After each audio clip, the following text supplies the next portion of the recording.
Greetings from Jerusalem, approximately 9 kilometers from Bethlehem, the birthplace of Jesus, whose childhood is depicted in the Gospels of Matthew and Luke.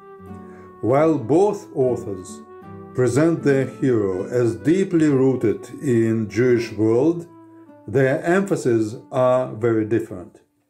Luke highlights how Jesus' family was infused with Jewish piety. They performed pilgrimages to the temple and offered sacrifices there, as well as kept other traditions.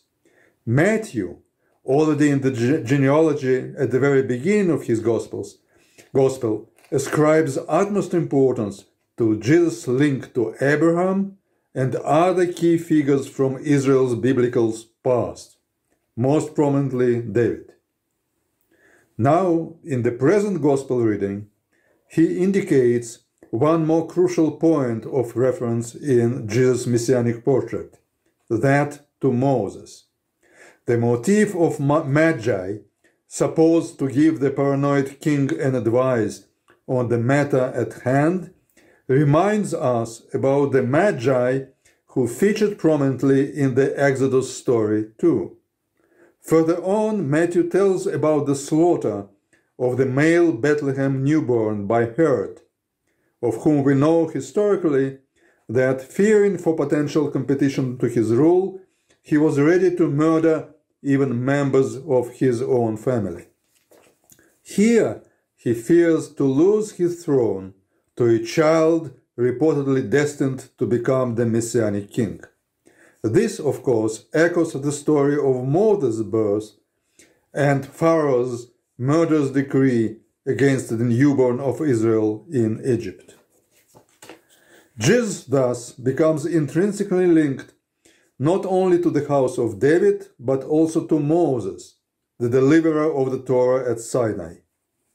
The link is further strengthened when Matthew describes the flight of the family to Egypt and coming out of it as a replay of sorts of the Exodus. Matthew 2:15 quotes Hosea 11:1, I quote, "Out of Egypt have I called my son." The words of the prophet originally meant the redemption from Egypt.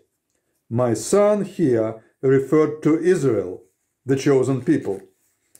The gospel, however, applies it to Jesus, portraying the Messiah as the ultimate representative of his people, who heralds a new exodus.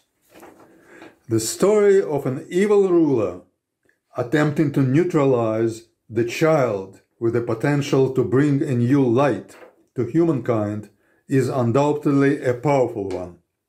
And it also engendered a rabbinic legend on the birth of Abraham, who was destined to show the world the example of a monotheistic belief. In this case, it is the king Nimrod who is plotting to murder all male newborns to prevent the chosen one, still unknown to him, to survive and fulfill his mission. Was this legend already known in the 1st century CE, when the Gospel of Matthew was penned? Difficult to say, but there can be no doubt about Matthew's intention to portray Herod as the new Pharaoh and Jesus as the new Moses.